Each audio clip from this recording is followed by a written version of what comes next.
बेनी और जादुई हड्डी। एक बार की बात है, पाव्सविल नाम के छोटे से शहर में बेनी नाम का एक सुनहरा रिट्रीवर कुत्ता रहता था।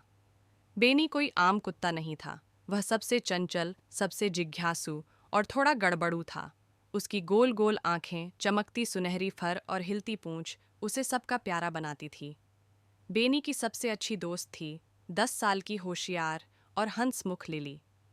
लिली और बेनी दिन भर खेलते, पार्क में घूमते और रात को साथ मूवी देखते। लेकिन बेनी को हमेशा लगता था उसकी जिंदगी में कोई बड़ा रोमांच बाकी है, कोई जादुई मिशन। कुछ अजीब शुरू होता है। एक सुबह बेनी सोकर उठा तो उसकी नाक फड़कने लगी। सूंघ सूंघ कुछ अजीब सी महक हवा में थी। वह दौड़ता हुआ बगीचे में गया जहां पुराना बरगद का पेड़ खड़ा था। बेनी ने वहां मिट्टी खोदना शुरू किया। अचानक उसके पंजे से ठन की आवाज आई। बेनी ने और तेजी से खोदा और एक चमकती हुई हड्डी पाई। जैसे ही उसने हड्डी को छुआ, चारों तरफ नीली रोशनी फैल गई। तभी हड्डी से आवाज आई, ओ बेनी, क्या तुम साहसिक यात्रा के लिए तैयार हो? बेनी ने जोर से भौंक कर कहा, भौं भौं। और फिर चमाक। बेनी एक नई जादुई दुनिया में पहुंच गया। जादुई दुनिया की खोज। यह जगह बेहद अजीब थी। वहां खरगोश स्केटबोर्ड चला रहे थे, बिल्ली चश्मा पहनकर किताब पढ़ रही थी और हाथी फूलों की मालाएं बेच रहे थे।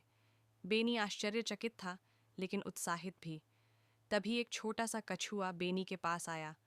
ओ बेनी, हमारी मदद करो। बुरी लोमड़ी फियोना ने हमारी रानी मिस्टी को कैद कर लिया है। केवल जादुई हड्डी वाला ही उसे बचा सकता है।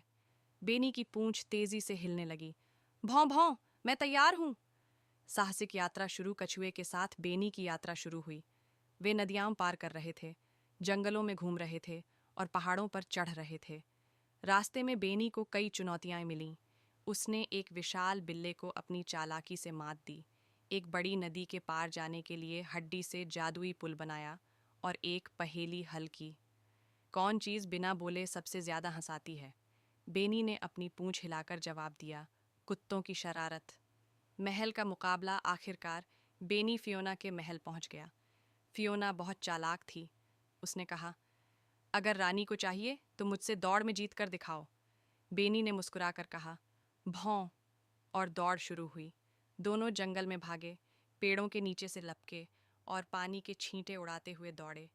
फियोना तेज थी, लेकिन बेनी तेज और समझदार। उसने जादुई हड्डी की चमक से अपनी ताकत बढ़ाई और आखिर में रानी तक पहुंच गया। रानी मिस्टी ने कहा, तुम हमारे असली हीरो हो, बेनी। घर वापसी। सारी जादुई दुनिया बेनी की जय जयकार कर रही थी। तभी चमाक। बेनी फिर से लिली के बगीचे में लौट आया। लिली दौड़ती हुई आई। बेनी, कहाँ थे तुम? बेनी ने अपनी चमकती हड्डी दिखाते हुए अपनी पूंछ हिलाई और हल्के से भौंका। उस रात जब लिली और बेनी साथ में आराम कर रहे थे, बेनी ने सोचा, आज मैंने कुछ बड़ा किया, लेकिन असली खुशी अपनों के साथ है। अब बेनी सिर्फ लिली का प्यारा कुत्ता नहीं, बल्कि एक गुप्त जादुई हीरो था जो हमेशा अगली रोमांचक यात्रा के लिए तैयार रहता था।